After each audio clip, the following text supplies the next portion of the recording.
विनय नहीं, शास्त्र अभी सब पे लिखने लायक है सब। देव की विनय कैसी होती होगी, शास्त्र की कैसी होती होगी, गुरु की कैसी होती होगी, माता पिता की विनय कैसी होगी। अभी तो बहुत खराब समय है। क्यों? घर में सास आई बहू के कमरे में और बहू बिस्तर पे ही पड़ी रही। अरे वो विनय का जमाना देखो वर्तमान युग में। पिताजी एक तो आते नहीं बच्चों के कक्ष में, कभी आ जाते तो पहला डायलॉग क्या होता है पता है पुराण में? अरे पिताजी आपने मुझे याद कर लिया होता, आप क्यों पधार गए, आपने कष्ट क्यों किया, आपने मुझे याद कर लिया होता, मैं आपकी सेवा में हाजिर हो जाता। रावण कभी विभीषण के कमरे में नहीं गया? पढ़ लेना पूरा।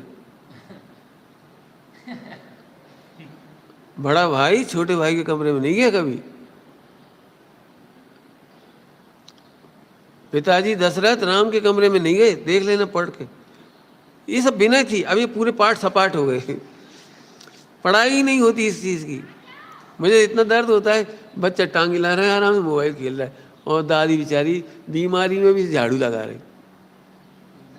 सुनो, इस बच्चे को समय दर्शन कभी नहीं होगा, पुण्य नहीं बंधेगा, रोएंगे बैठ के जिंदगी भर। पंडित साहब कहते हैं ऐसे विनय के प्रैक्टिकल पार्ट पढ़ाओ। ये नहीं विनय करना चाहिए, विनय करना चाहिए, कहाँ करना चाहिए ये पता ही नहीं है। हमारे होते हुए आप बिजली का बिल भरने जाओगे, हम दिन में बैठे, नहीं नहीं पिताजी आप आराम कर, आप बड़ा काम कर। बहू के होते हुए सास रोटी बनाई, ये अभिनय है, अभिनय है बिल्कुल। तो सब सास कछु नहीं करे, नहीं करेगी, वो भी करेगी, वो भी विनय रखेगी, वो वात्सल्य रखेगी, वो वात्सल्य रखेगी, ये विनय रखेगी, बड़े छोटे पर वात्सल्य रखेगी। हमारे घर में हमारी दादी ने कभी भी सबसे पहले हमारे घर में मम्मी को रोटी खिलाई, जो उनका वात्सल्य था हमेशा।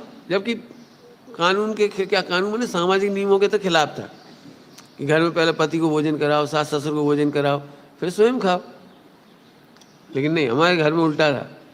हमारी दादी इतना, बेटा तुम्हारी गोद में बालक है, बालक वाली माँ हो, दूध पिलाना पड़ता है, मंदिर से आई पहले खा पी लो, निश्चिंत हो जाओ। अब कब 12 बजे खाओगे कि 1 बजे खाओगे, कब पति आएंगे, कब ससुर आएंगे, तुम तो खा ले। तो सबसे पहले रोटी खिला देती थी। अब तुम चौका उठाते रहो, अब तुम सारा काम करते रहो, हमें कोई बात, अब हम हट जा रहे बस।